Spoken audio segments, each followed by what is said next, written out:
Welcome to Out of the Parks with John Marks. I'm your co-host, Sam Stafford, alongside, of course, John Marks and the one, the only Maniac Malloy. Before we get into anything, Maniac, tell them what to do. You got to like and subscribe. Like and subscribe. Like and subscribe. Like and subscribe.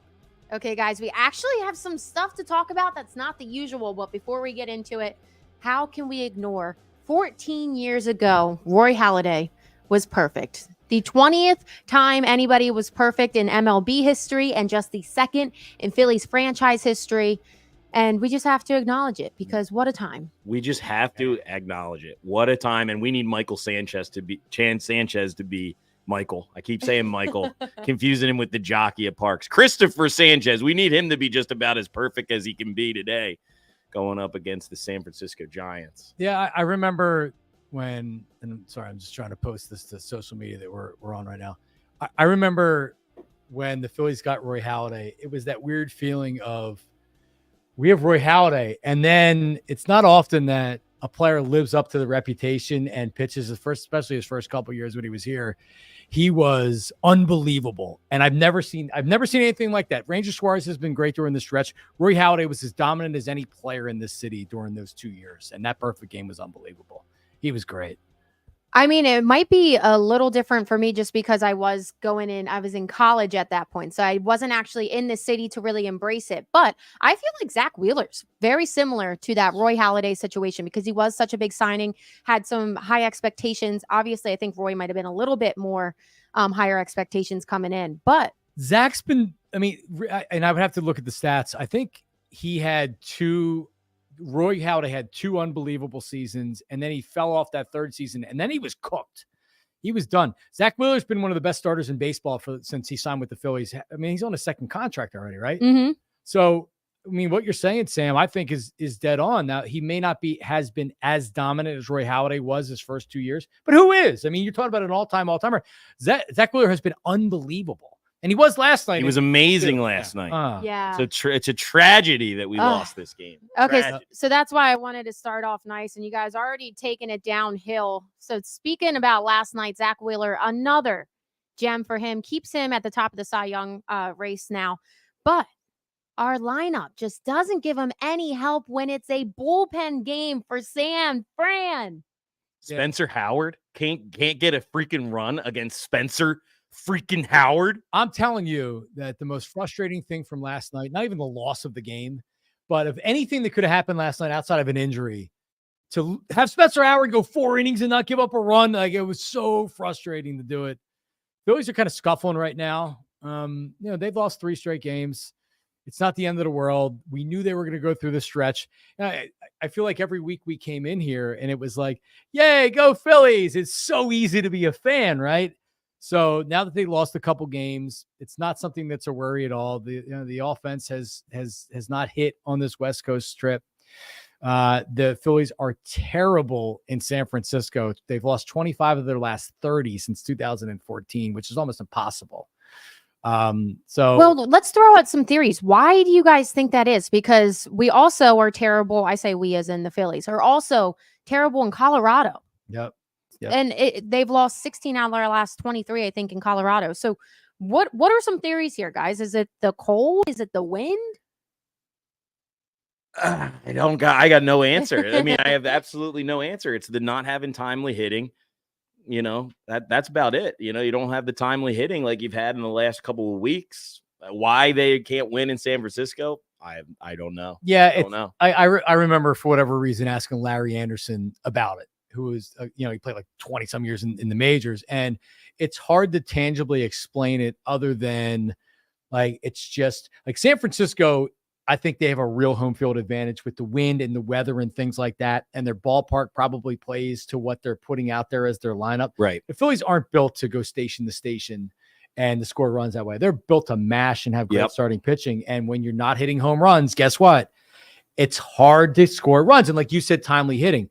Every opportunity they've had in these last couple of days, they haven't cashed in on it. Right. There haven't been a lot of them. So get a win today, and you'll feel a little bit better coming home with licking your wounds. Oh, man. This South Philly. I have a question just because I'm thinking about that. So would you guys just let's playoff scenario. Would you guys rather go and play at Dodger Stadium, or would you rather play the Giants in a playoff situation and have to go to Oracle Park? Because obviously Dodgers way better team, scary in that fact, but we cannot win at Oracle. So what would you guys take in that situation? It just popped in my head. And I think it's interesting. Well, I want to try to avoid the Dodgers at all costs. Yeah. But I mean, they're going to be lurking there. Mm-hmm. And I've said it before. I think it would be a lot of fun to be a part of this ball club and take this show on the road. And you guys are the draw. The people are like, oh, I want to go see the Phillies play. You know, they want to go see their team play the best team in baseball right now, right? And I think that they're a fun team, easy team to root for. And yeah, I was hoping that they would just keep this thing rolling without a bump in the road, but that hasn't quite happened. But I still think that this team has that vibe to it where they can win on the road, no problem. Right. Just maybe not Oracle Park right now. So to roundabout answer your question, give me the Dodgers on the road. Yeah, you said right now. It's been 10 years. Wow. That's a lot. That's a long time. What about you, John? Who would you take in that situation? Yeah, I would still go with the Giants. It's just at some point, I mean, it's hard to argue with 25-30. They've lost, and the Dodgers have not come up big in the playoffs. Right. Similar to the Braves. True. Yeah, true. So that was without Shohei, though. Yeah, man, he's mashing it. But yeah, I would probably still say the Giants. But I mean, like it's crazy. So I'm just hoping get a win today, this afternoon. Let's fly home. Let's act like that this didn't happen. This right. little mini flush it streak right here. Flush it. And we've said this on every show where it's like, it's not going to be this easy all season. And then every week it just became the way they were winning. Right. We talked about how there's no weaknesses on the team. Honestly, and I thought about this. I was thinking about this last night when I was watching the game, that I remember being very uncomfortable during the Eagles season with not being able to criticize them really at any cost other than the kind of nitpick. They're winning close games, right? Like the Eagles but they were finding ways to win games. How can I criticize them? Right. And then that totally went to hell real quick.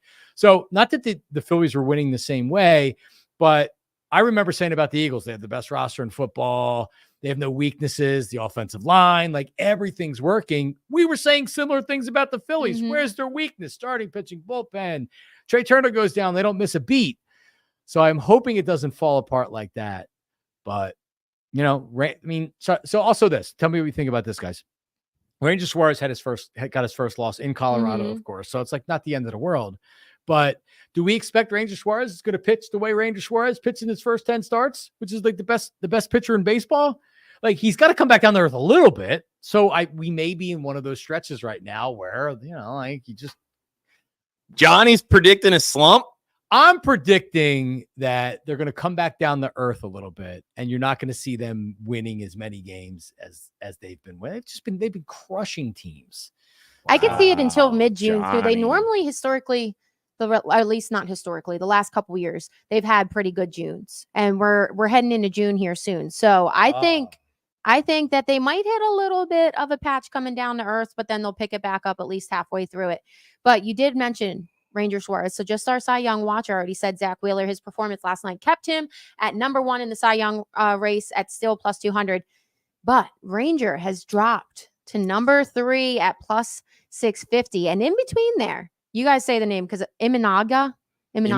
Yeah. I am terrible at saying it, but from the Cubs, he's been pitching has squeaked in there too. plus 450. So yeah, and I think you said he's on the mound today, Pat. So we'll see if that switches or if it stays the same. But just to let you guys know, and of course that is on the Parx app.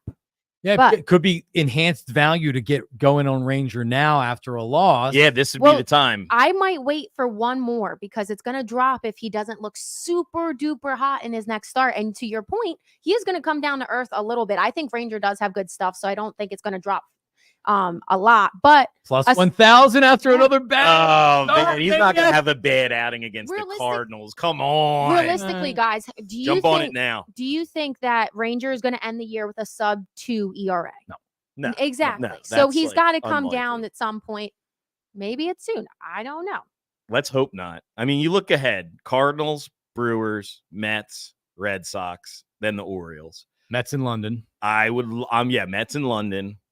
Cardinal series, you got to take 2 or 3, if not. You have to take 2. You have to take 2 or 3. Brewers, that'll be a good series. Then 2 very, very easy winnable series, especially the one in London against the Mets, where you should just stomp all over them, take the show on the road, like I'm saying, come back and take it out on the Red Sox, and then gear up for a really nice, should be a fun series versus the Orioles. I'm excited to see what this team will look like coming out of the London series, because of course it's coming at one of the worst times possible. If you go in to that skidding, in a little bit of a skid, that's not going to be a good, sight for Phillies fans coming out of London, maybe getting your butts kicked after lose a series to the Brewers.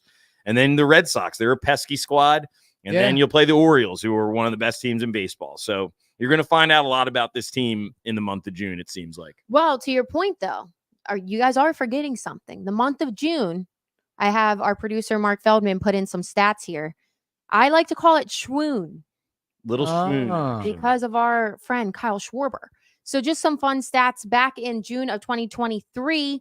That's really when Schroon started for everybody. But he had 8 homers, only batted .223. And I remember people eating him alive for that. But with all that power, how could you argue?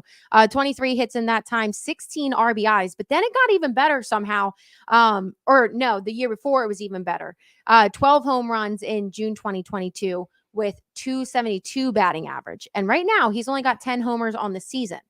But we were talking about this earlier. He has like 1 or 2 in the month of May. So it's just been a slow May. Right. So he's due for a heat up here, guys. Reinforcements are on the way. And our boy Schwarber having an incredible June like he always does. We got to bank on that. And you're going to get Trey Turner back. So that's good timing right there to kind of right the ship, hopefully. My question for you guys is with Trey Turner, when is he going to end up playing in the outfield? I see that a lot. I see people talking about it. Any specific position, like maybe your right field? Maybe right field. I mean, you got to have a guy out there with a decent arm and that can make that throw. But, I mean, we've been getting away with it with Nick. He's obviously not made any errors in like 300 million games. Because he can't get to any balls. That's true. But, I mean, at one point, when do you start to think about that? And obviously this is discussed because Nick Castellanos is one of the worst hitters in baseball. Below the Mendoza line as of today, coming into the game, hitting 199. Nick Castellanos is. So it's clear to me that Nick Castellanos right now is swimming in his own thoughts when he comes to the plate. All the talk in the offseason about chase rate and trying to redo his swing or whatever, he's not going up there to hit the ball. He's going up there thinking. And if you watch any at bat for the most part, he's up there. He's got no clue. His approach to the plate is dreadful right now. And honestly, I mean, if you followed Nick Castellanos' career, he's very streaky. We've seen it here with the Phillies. He went last year from being on a historic clip in the playoffs, and then game 3 of the NLCS happened. I don't think he's had a hit since, right? So now it gets magnified because the Phillies offense is struggling. So now it's like, before with Castellanos, it didn't matter. Everybody else was hitting. It didn't matter if he sucked. But now the guys aren't hitting. Now the magnification starts to go in on Nick Castellanos. So I do think that you have to start to look and say, like, all right, well, what's plan B? He's under contract. He's not going anywhere because no one's going to trade for him, at least at this point. But if you hit June, like middle of June, July, and he's this close at the plate, I mean, I would start giving him days off now. He's talked about wanting to play 162. Well, it's nice to want in life sometimes, you know what I mean? Like he would benefit from a day off. Put Sosa in right field. I was just going to say, I think sometimes guys really just hurt themselves in situations like that because he clearly is in his head. I was at that NOLA Bowling for Troops and he snuck in behind the red carpet, very low key, stayed to himself. He was obviously still being a good teammate and stuff, but you can just tell he's in his head. He wants nothing to do with anything. He wants to seclude himself. I think it is already at the point where it's just like, come on, Topper, like come in and save this guy. Like he needs a break. It's what's best for the team. And like, I think you just mentioned Topper, how they're going to proceed with this really is kind of like what type of a manager is Rob Thompson. He's a player's manager. So we've seen it. We've seen him ride with guys. I remember last year, I don't know how many times complaining about his moves, like get him out of the lineup. Why are you hitting him there? And it's actually worked out. So Rob Thompson right now, his biggest thing that he has to worry about is how to get Nick Castellanos back to being hot Nick Castellanos and how to manage Taijuan Walker because he's starting to suck too. Yeah. Right. I was going to bring that up. Well, how do you guys feel about Taijuan? His last start, 5 earned runs on 9 hits, 2 walks in just 6 innings. I got a comp. Perfect comp for Taijuan Walker is Tobias Harris. I used it. I used that today. I used that today. Yes. That's him. Did you watch his show? I did. I stole this from John. Did you steal it from me? No, I saw it on Brandon Marsh updates. They had the 2 men with their face cut in half, and one half was Taijuan, the other half was Tobias, and they're just the same. I haven't. They're the same type of guy. But it's great. If you can ignore the contract, which is difficult to do because you're like, well, you could have had this player, you could have had that player. If you just view Taijuan Walker as a 5th starter, at least he's giving you 6 innings. I mean, he sucks, but he's not going after 3 innings. So at least he's giving you the innings. He's not killing your bullpen every time he comes out there. And Tobias Harris, if you ignored that he was maxed out in the NBA, then you could be like, well, he's a pretty good role player. The problem is I couldn't ignore that, right? So Taijuan Walker's the same kind of player. Like, Taijuan Walker's not a horrible pitcher. He could be your number 5. The problem is he's making $18 million a year. Yeah. And he's their worst starter, and he's keeping Turnbull from probably starting. Right. Well, and hypothetically, if you have this lineup performing like they normally do, then you're fine with a Walker at the 5, to your point. But when they're off, it just magnifies, like we talked about with Nick Castellanos, it magnifies Walker's struggles there. Not to get off of Nick Castellanos, I want to bring it right back to him. Kind of, I mean, you're talking about Topper wanting to get him in spots, and it's important. No better example than last night. You got him hitting 4 cleanup against a left-handed hitter, and the at-bats that you get out of him are just, he's close. I mean, now he can't hit a fastball. You know, it's almost like you said, John, the approach at the plate is just, it's almost unbearable to watch, but you can't give up on him yet because you don't want to have him walking around benched. Like, I don't know if that is even the right move. You can't do it too early. But you can't bench him, but there's no reason he has to play 162. Right. He can't do that. There's the post, guys. You see it there right it is. You killed the man, but not the idea. There it is. That's where my inspo came from. It is a great comparison. Yeah. So, I mean, back to Castellanos for a second. He's not going to get benched. I would give him, I'm not even saying giving him extended time off yet, but give him a friggin' day off. He doesn't need to play every day. Yeah, today would have been a nice day, but you're facing a lefty, so you're trying to get him going again. You're trying to get him a little confidence for the day off coming up. But Topper's got to get him going, and like he's gonna mess with him in a lineup. Last year, if you remember, trying to get Trey Turner going. Trey Turner was batting 8th for a while. They moved him so far down in the lineup, and he had lost confidence. So you just hope that Castellanos. I remember it was a couple weeks ago. Castellanos was talking about how he's just got to be aggressive at the plate and go up there and see ball, hit ball. He's gotten away from that because now they're not throwing him strikes, or he's looking slider and they're pounding him with fastballs. So you just hope that he's able to, because we've seen it. He's been a good player for the Phillies. So a lot of people are acting like he's been terrible. He's actually been he's been good for the Phillies. He had good stretches. Right. And if you know what, he can hit 180 for the whole season. And as long as he hits a couple bombs in the playoffs, everybody will forget about it like he did last year until the NLCS. But back on Taijuan Walker for a second. To me, as long as he's not killing your bullpen, because once you take him out of the rotation, I feel like it's over. He's not a bullpen guy. Yeah. His stuff doesn't play in the bullpen. Can we trade him? No. Not with that contract. No. He's 2 more years. He's owed after this year, I think $36 million more. But so you got to try to just get him out there to where he can take his turn every 5 days, because it'll get to a point in July and August where if he sucks, they're not going to put him out there anymore. And they'll just be like, listen, we'll have to worry about it next year, or if there's an injury or something like that.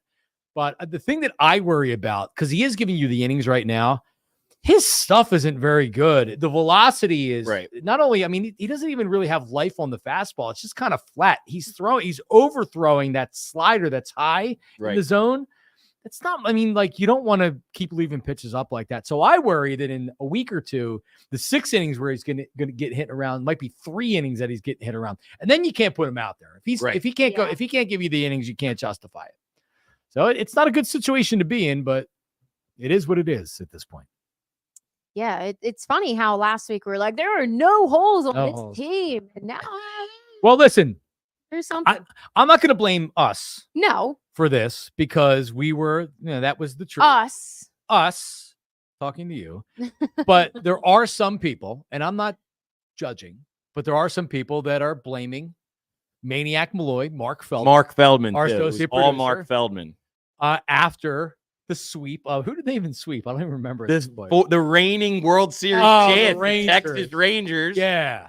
You know, we went down to the game for the sweep. Do we have this? And we brought the you know, we did what any real deal Phillies fan would do, and I snuck in a broom and a dustpan, and I went around in the parking lot, you know, having people play with the broom, dancing with the broom. How did you get the broom in this? How did you sneak it in? Very fun.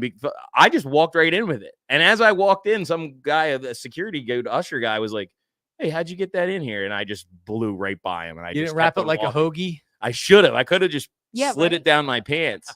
But yeah, I think we got the video to share to you guys, but I don't believe in any jinxes. I'm not jinxing this team. It's not my fault. I'm just having a good time. So, first of all, you guys made it on Fanavision, right? We did make it on Fanavision. After the win. Here's the video. All right, here it is. Laying it on thick. Maniac Malloy and Mark Feldman. Now, you guys look good dancing. We'll say that. You got a couple of younger, good-looking girls. Key. Gotta find my joint up. Mitchell. I love it. That's a great time with it. It's a good fun time. A lot of sweeping going on, right? You're chasing the Rangers. You got the bling, the chains. So this is my fault? Well, I'm saying some people are saying that. I didn't. The comments are crazy. The comments are absolutely insane. A lot of New York Yankee fans are very upset because that is a trend to dance to that song and boast about how good your Major League Baseball team is. You stole it from the Yankees? It's been all right. I stole it from the Yankees influencers, the guys, the Scarlato brothers and Lil Mo Mozzarella. And people are upset about it. A lot of the comments are saying, you know, Philly trying to be like New York, Philly's trying to be like New York over and over again. I don't get why. Blame it on me. All right, fine. Blame it on me. We should start a beef with the Yankees. Phillies fans are influencers. Pat, that was the perfect thing for you to bring up because you just took all my attention off of you. And now I'm just like lightning fast on the Yankees fans because if they think that they can claim a song for being good in baseball. Yeah, let's go Yankees. And keep stealing content. Trying to come at the Philadelphia Phillies. Are we not the best team in baseball? Excuse me. Why would we not have access to that song then? Yeah, that is stupid. Yeah, shut up, Yankee. Yeah, shut up. Be quiet. I saw the guy that put cringe in the comments that you went roasted on. Berserk on him. I had to go roast him. It's only one game though. It's only a 1-game lead as the best team in baseball headed into. That's what happens. That's what happens after Maniac Malloy and Feldman jinx the team and they lose. Yeah, they cannot lose today because the comments they just keep coming in. Bring them on. Bring on. Go to the post. Comments. Go to the post. Here you go. Comment on the post. Here's the. This is the video from the Jumbotron. We had a great day down there at the game. If I don't say so myself. And yeah, all was well just a week ago. Yeah, now we're fighting for our lives here on social media, and I'm just trying to make a living. Folks. Speaking of the Jumbotron, have you guys ever been on the Jumbotron? Well, obviously, Maniac has. Obviously, yes, I have been on the Jumbotron.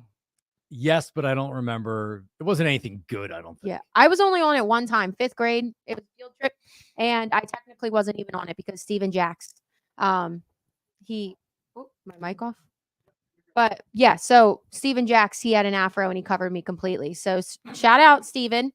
That ruined my moment. But you know, a lot of times the person's not looking and they don't realize it, and then finally at the end they look up, they're like, "Oh, there I am," and it cuts away from them.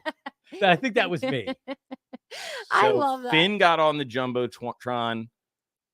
Phillies White Sox, first inning, the whole squad of Lenape Valley kids. But my favorite all-time Jumbotron moment is sitting first row end zone with Robert Dunphy, the Philly tattoo guy. When you're with him, you're guaranteed to get on the Jumbotron. Mm-hmm. So I'm dressed up as Santa Claus with a bandana on and sunglasses, no beard.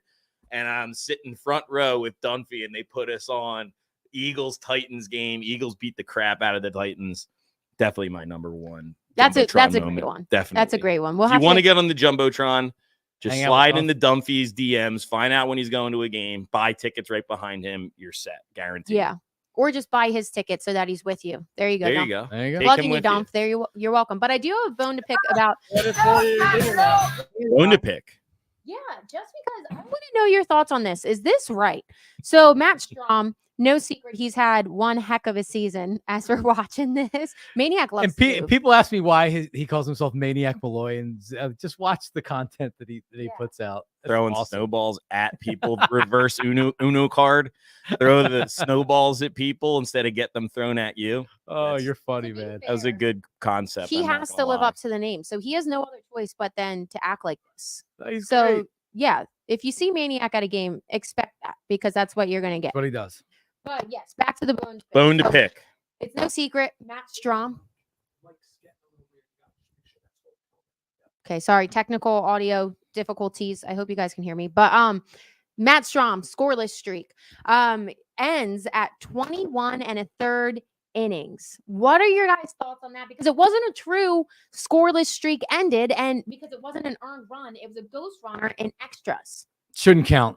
It shouldn't. It shouldn't count. No, it shouldn't count. If it doesn't count against his ERA, right? It's just like a. Now, if that was an inherited runner, would it count? You know what I mean? Like if that's an inherited runner on second base from another pitcher, would he still have the scoreless streak? He would. So I mean, it's stupid that it counts. But I mean, the whole ghost runner thing, I get why they do it. And I like, when I like the ghost runner when the Phillies win. When I hate the ghost runner when the Phillies lose. Fair. Last night I hated it. So it's Great take. yeah. Great take. Yeah, Yeah. exactly. You know what? I do miss the like 16 inning games, here No, and you don't. there. I do. I don't miss I would have had loved nothing more than been watching the Phillies at 3 a.m. last night in the 17 inning battle where they won. Here's the Here's pitch. the pitch. Mitchie Poo. Yeah, the Mitchie Poo The 441 Padres, in the yeah. morning. We're never going to see that again. So that is an unfortunate outcome for Strami. What was the game? Was it Oswalt that played left field was that an extra inning game? Yeah. I remember Oswalt playing left field. I Yep. remember a utility guy pitching. Was it Tomas Perez or was it the next utility No, it was guy? Valdez. It was Valdez. That's right. Valdez. Yeah. It was Valdez. That's Valdez. right. Yeah. So you like those kind of, I agree, on the surface, those are they create really cool moments a lot of times. But as far as being a fan, man, I don't need to be staying up till the 13th or 14th inning. I'm out. I agree. I do enjoy when it's just extras and it goes into a 10th or 11th, but it should not go against his record because It should not. it's just not fair. If you want to create silly baseball rules to make sure Yeah. games are with, that's fine. But it shouldn't affect like you had said, it shouldn't Yeah. affect the record or the ERA or whatever. Yeah. Matt Strom still performing great to this point in the year. Hopefully he can keep that up. And then one more thing to mention, the lineup has come out today.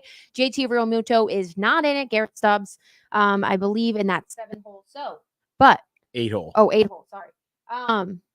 But one thing about JT, 17 game hit streak, the longest for a catcher in Phillies history. Very cool for JT. It's also nice. One thing, somebody mentioned it, why Nick Castellanos should have got a day off today.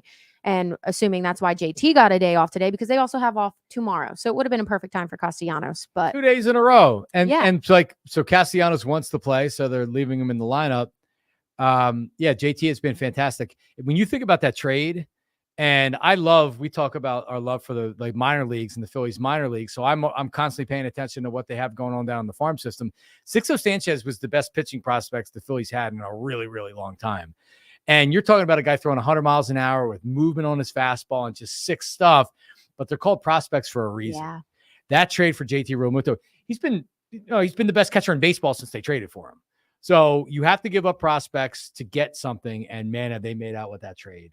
well, and even to your point, giving up Right. prospects, we also saw it. Obviously, you don't want to give up Logan O'Hoppe, but when you do have the best catcher in baseball, You can. you can, and that's why they're prospects. They hold value. You draft them, you have them, and you create a little farm system and bring them up.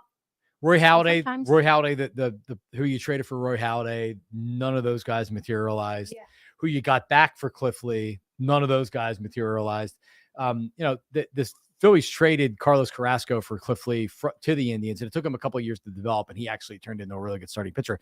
But like, regardless of what they gave up for JT, it has been a great trade. Oh yeah, A great trade. So yeah, like 17 game hitting streak. Not in the lineup though today.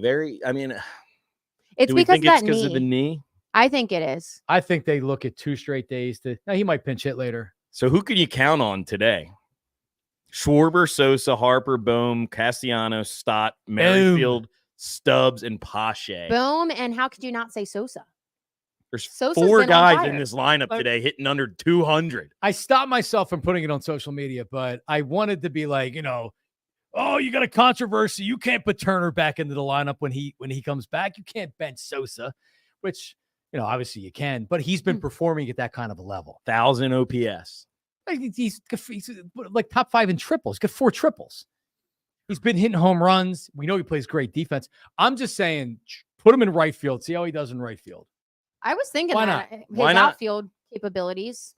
There's It's your worth a right-handed shot. bat that you're saying you might need. There it is. It's on your team already. Didn't he play center field? Weren't they trying him out at center field They did try a in little spring outfield. training? Yeah. And he played some there last year. So that means you could put Pache, you could put him down in the minors, and he could be your backup center fielder.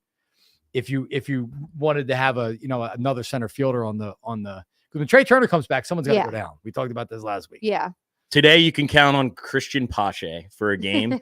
A nice game out of Christian Pache hitting out of the 9-hole, and I got a prediction for you.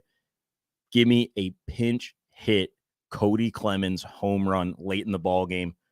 Book it, clip it, get ready to What's post. the number on that at Parx? Oh, baby, he might not even be up there. Yeah, we'll just Probably not. distract it a little bit. But is there a cooler place to hit a home run than Oracle Park? Because it goes into the water most of the time, right?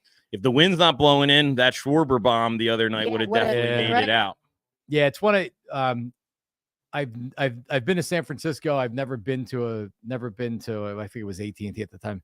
But and I'd like to see that ballpark. It looks really Yeah, cool. me The too. problem is San Francisco is such a toilet. Other than that, a literal toilet. I don't know if I want to go there right now, but that's a cool ballpark. Yeah. I actually just had a friend. He was out doing training for some job that he's doing, and he went to Oracle. I think it was like a week or 2 ago. Said the same thing. He was like, San Fran, disgusting. But it was really cool to go to Oracle. Yeah, cool park. I always want to be in the canoe out there. Just catch me, No odds for Clemens. Cody for a home run today. So just in your heart. So in your heart, You yes, feel it. I can You feel I like the call. feel the though. pinch hit home run coming.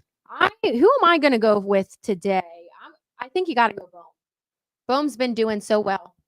And Lefty pitcher, had yeah, a bad he- game in the field. he didn't The other step night. up, and he didn't step up in his pinch hit last night. So you know what?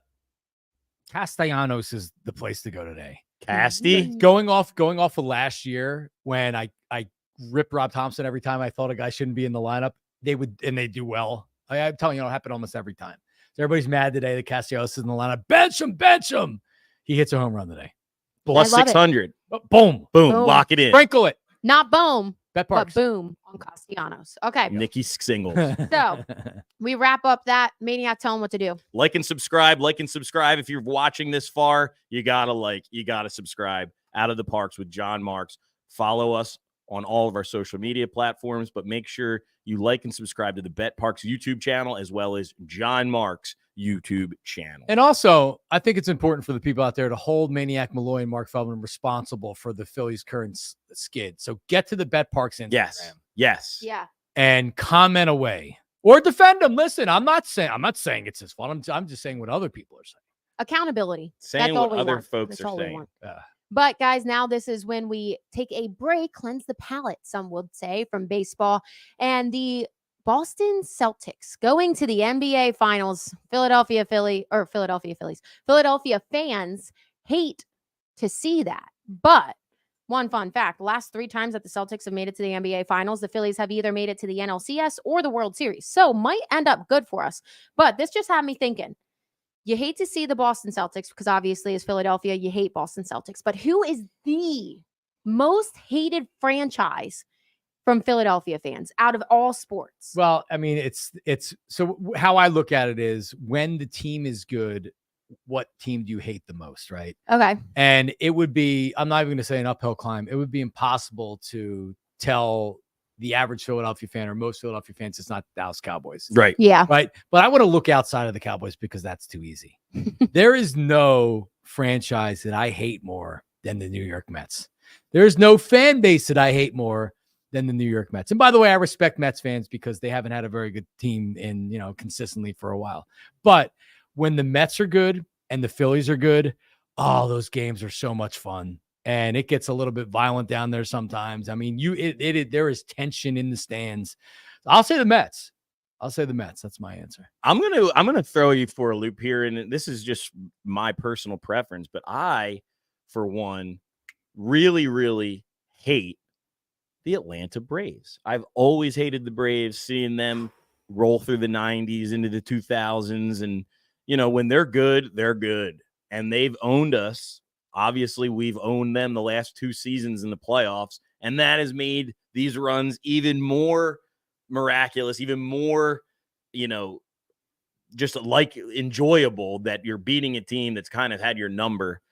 I got to say the Braves. And right now, I know they're down with some injuries. Kick them when they're down, because they'd be doing the exact same thing to us if they got the chance. So don't take the Braves lightly, even with 2 of their best players out. Well, listen, beat the crap out of them by 10 runs every game. I don't care. It's going the plan so far. Last time they lost Ronald Acuna to an injury, they won the World Series. So it's exactly according to plan. Let's lose them to an ACL injury, and then we'll win the World Series. It's like what you're seeing a lot, and I see it on social media from Braves fans. And you know what, Maniac? It's a good answer, because it feels like it's been renewed. Yeah. Because Braves fans are mad as hell. The Braves are mad because they know the Phillies are in their head. So now the Braves fans are saying, well, look at all the regular season games we've won the previous couple years. That hasn't been crap, right? So now they're saying, hey, we start off, we're doing well. We don't need to be playing our best baseball right now. We want to save that for when it matters, like the Phillies, right? Honorable mention's got to be the San Francisco 49ers. They're a team that hate them. Won't shut the hell up. They hate don't. And yeah, they need to go away. That's a good It one. would be very sad. Obviously, we're pulling for either the Timberwolves or the Mavs, whoever it is. We don't need the Celtics or Boston to win another championship.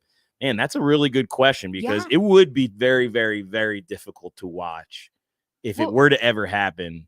Dak Prescott raising up that Lombardi trophy. I think I might gag on my buffalo chicken dip during the Super Bowl on that one. To be fair, obviously, Mets, Braves, both highly hated by Philadelphia fans, and rightfully so. And I think that it goes back and forth. So that one is hard. If we're going ultimate, I think it has to be the Cowboys.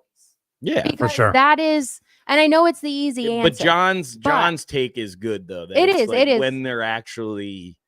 And we don't know when the Cowboys are actually good, because it's been 30 years I've never since seen they've it. been anything. I've never seen it in my lifetime. Right. So when I was in high school, it was when the Cowboys were good and winning Super Bowls. And you have no idea. And this was also the beginning of the starter jacket era. Yeah. You have no idea how many people that I still am friends with that were Cowboys fans in like 1993 and 1994. And I remember everybody out there. I took inventory and I still remember. But that's the real problem, is when the Cowboys are winning like that, it's nauseating, because you think it's bad now with the Cowboys fans, the Philadelphia Cowboys fans. Like, imagine that on steroids times 100, because then everybody comes out of the woodwork. What's there to celebrate being a Cowboy fan right now? Win 12 games and lose in the first round of the playoffs.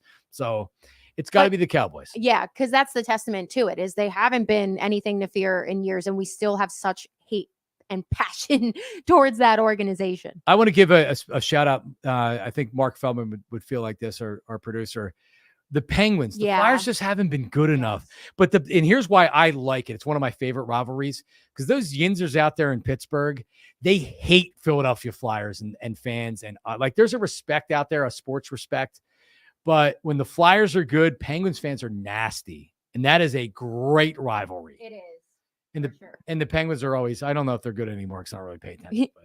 Well, and to your point too, I feel like we're kind of downplaying even the rivalry with the Boston Celtics, and that's just because I think of all the letdown with the 76ers. Yeah, one-sided. I was my cousin, and he's so sick of me telling the story. But when like when I grew up, 1983 was I was 6 or 7 years old. I hated the Celtics. I loved Andrew Toney. I loved Doc. I hated Larry Bird. I hated Robert Parrish. I hated Danny. I hated DJ. I hated that whole team. My cousin shows up to a barbecue. Whenever the Celtics were good, Paul Pierce was on the team. He showed up to a family barbecue in the summer wearing a Paul Pierce jersey, a Paul Pierce Celtics jersey. And the fit that I had, and 20 years later, I'm still bringing it up. Now, to defend him, he was just trying to match his shoes. But still, like, buy a green T-shirt or something. You don't wear a Celtics shirt. Yeah, that's sacrilegious right there. Yeah. So yeah, like, I hate the Celtics, but it's hard to. Yeah. But the whole reason we're talking about this is because the Celtics are in the finals, and I would like the Knicks. I was ready to become a Knicks fan, but then they they had no chance and they lost to Indiana. So, God, what a bad series too. The Celtics just totally mopped them. Yeah. Well, I don't even know though. The Knicks, I just hate New York fans. They just talk. They're up there lot. now for me for next Oh, year. for They're sure. on the list. They're on the Yeah. list. Now. Oh, what like why are you fighting me when I was just like yelling in your face that we beat Jumping you up in and your down. on your home floor? Like, but why are you getting aggressive with me? Like The classless move was them taking all those Toyota the flags that go on your window of your car and breaking them and stomping all over them. Yeah. They were I feeling won't good. forget that. That's in the mind. Definitely New York. That's in the fans, brain. Not great. Also, but yeah. one more thing on the potential finals because Minnesota won last night. So up in Boston, I listened to some Boston media, and there's a hatred for Kyrie Irving from his time up there. Their biggest nightmare right now is that Luka and Kyrie go up to Boston and Kyrie beats them. That's like they were like, I'm not even rooting against Dallas. I just don't want the possibility of him coming up there and doing that. And now that looks like unless I would absolutely love that. I think we're all Dallas Mavericks. That's what we're going if that with. happens. and Or here Timberwolves. and here's another thing. And I remember having this conversation on sports radio. It's like, would you take Kyrie here in a trade to the Sixers? And most people said no, like he's nuts, like he's crazy, and all this other stuff. How's that working out for him right now? In Dallas, they got great value on Kyrie Irving. He's the second best player on a potential championship team. So anyway, And you got a little bit of you can cheer for Derek Jones Jr., Archbishop Carroll in the house. Oh, Ooh, Carroll there you boy. go. I didn't know he was Little Carroll. little local ties to the Dallas Mavs. So let's go Mavericks. All right, let's go Mavs. Okay, so we all agree Dallas Cowboys #1, but Mets Braves a fun one. Just depends who's better, right? And by the way, the 49ers is you said That's the a great 49ers. match, Right now, that's the biggest rival in the city. For sure. Yeah. Right now. Because they talk the most. They are annoying. Debo Samuel. I mean, when they kicked the Eagles' butt, they really kicked the Eagles' butt, and we were still reeling up until this point. And to that point, I don't think there's actually another team, like specific team, that I hate more because the team themselves talk just as much trash as the fans. I've never seen that before. God. They are so sensitive and they read everything apparently. So sensitive. It's the media is insane. sensitive. It is like the Cowboys. We can hate them. Everybody can hate them, but we know that even if they beat the Eagles, they're going to lose in the playoffs. There's no worry about that. No, the 49ers are a really good team. That is a great point. 49ers are up there right now. But okay, so fun conversation. Let us know what you guys think in the comments because this is a fun one to post and I have to see all the ones that we forgot. But back into MLB, we already discussed it a little bit. Ronald Acuna Jr., the Braves, man, just cannot catch a break this season. I feel so terrible. Yeah. But I do have a question for you guys because you did mention they went to the World Series the last time this happened, but obviously they weren't missing such key pieces like Spencer Strider, and they were performing the entire season up until that point as well. Yeah, it's difficult to when you lose the Cy Young Award favorite and the MVP award favorite in the same first quarter of the season. It's difficult. Like I remember, and you wonder if there's something to it with Acuna, where sometimes you get these really talented players that kind of take the oxygen like out of the clubhouse, maybe create cliques or something like that. They're the star kind of thing. Remember when Tatis was lost for the season for steroids? He was gone for the season. They made the NLCS, right? I mean, they were up against the Phillies without him. And then he comes back last year and he's a great player, but the Padres weren't good last year. Right. So you wonder if it's some type of a rallying thing, but he's such a good player. It is tough. Now they have enough talent on that team to still win a lot of games and be a good team. But when you're talking about a great starting pitcher and a great player that does everything, it's tough for the Braves. So we'll see. Yeah, you definitely can't count them out with that, like the pieces that they still have left. But to your point, it is very interesting just with the Acuna.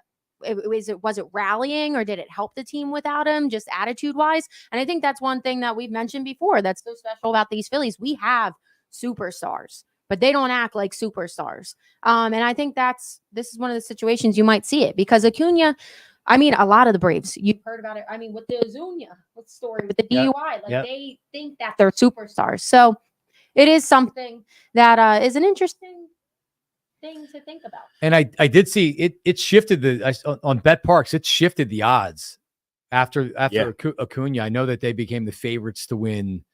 Yeah, it did. The NL East. Oh, wait, yeah, I wrote it right here. So Phillies moved to plus 500 for the World Series. They're the second favorite NL team. And then Phillies big favorite to win the NL East now at minus 250. Wow, Braves, that's a big swing from last and Braves, week. they were, though, I want to note this. They were at plus 190 yesterday when I checked. This morning, they're at plus 165. So they've even gotten closer just within one day. Maybe people really think this is the downfall. There's probably some big money being bet. Maybe. Yeah. They want to shift those odds right there. But yeah, I mean, there's a lot of baseball left. But I don't think that even with this skid right here with the Phillies, they've gotten off to such a big and a fast start.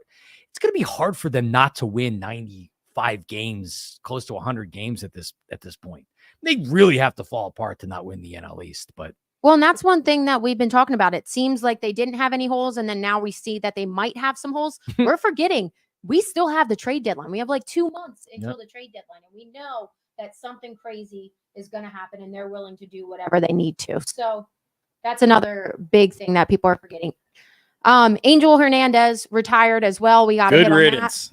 As Mark said when he rolled in here today, nobody has gotten their grave danced on any more than Angel Hernandez. It's been the stomp on your grave going away tour on social media.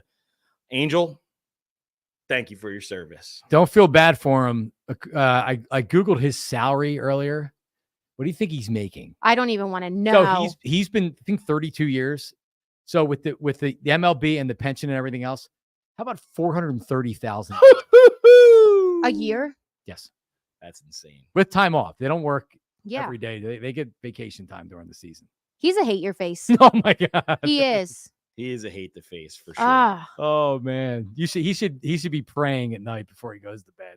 Thank you. I've lived a wonderful life. Even if people hate me and boo me. Because Peter Gammons put out a tweet being like, he was like, felt bad for him or was whatever. Like, shut up, Peter. Give me a break. Give me a break. Make a ton of money and he sucks. So anyway. I haven't actually seen the stats, but I feel like the Phillies definitely are one of the teams that have to be the most excited without Hernandez in the league, because it seems like he loves to make his worst calls against the Phillies. Might be some bias that we see it. But going into rapid fire real quick, John, is Taijuan Walker running out of time in this starting rotation? I don't think he is, because once you take him out of the starting rotation, he's out of the starting rotation for the most part, unless there's an injury. So I think they give him as long as they can. I would expect that Taijuan Walker is still in the starting rotation even after the All-Star break. The Braves have been injured. We just talked about it. What would you say to anybody that tries to discredit Philly's success because the Braves were injured? I mean, look at the Phillies record. And I know then you'd probably say, well, they haven't played anybody. No. The Phillies were winning at an historic clip over the teams that they were supposed to beat. No, but like, it's not easy to do. It's not easy to dominate teams that are inferior to you. And the Phillies are a really good team. So there's a lot of teams that aren't as good as the Phillies. So there is no discrediting what the Phillies have done so far this year at all. Okay. And then moving into Out of the Parks, we have it titled this way for a reason. Cardinals in town this weekend. Who do you have going deep? I mean, I thought this would be easier for you, John. I think I should do the opposite here. I'm sticking with Castellanos. I was going to say, I feel like you got to. He's got to break out of this at some point, right? Maybe his son's able to come up for the weekend series. There you go. He's not going to perform poorly in front of him. That's a good theory. Is it Liam's absence? Maybe Liam's absence. He needs to feel comfortable. He's got his son School's back. wrapping up. School's wrapping up. Now's the time. There you go. Heavy on Castellanos. Castellanos at a price. And as always, we have a 25% live profit boost every Wednesday on MLB games. So make sure you take advantage of that today, every Wednesday, only on the BetParx app. And we got a new thing we're rolling out for you tonight. Me and John, Marx and the Maniac, money line profit boost, odds boost, whatever you want to call it. And today, John, we're looking at Seth Lugo and the Kansas City Royals, and we're looking at Imanga from the Cubs. We got the Cubs at minus 150, Royals at plus 112. We'll put them two together. Let's parlay. Should be a parlay. right around plus 300. Find that one on the Parx app. The Marks and the Maniac money line parlay. Now, every Wednesday on the Parx app. Moving forward, let's get off to a win today. Bang. So take a look at that one on the Parx app today, please. Hopefully you guys win this one. Did you win last Friday? Update us. No comment. There's a reason we skipped it? We skipped one last week. Yes. Okay, there we go. Okay, Maniac, before we close out, tell them what to do. Like and subscribe, Parx. Like and subscribe, John Mark's YouTube channel, please. Awesome. Thank you guys for tuning in to episode number 9 of Out of the Parx with John Marks. And next week, we hit double digits, guys. 10. Yep. Wow. 10 episodes. Feels like 100. How many seasons do we need of syndication? Like with the TV shows, you need to go 3 seasons and then syndicate it. I feel that's like where we're reaching that level. We're on that pace. All right, well, keep that broom to yourself so you don't. Yeah. Jinx. Yeah. Hopefully we're happy again. I'll go sit on it.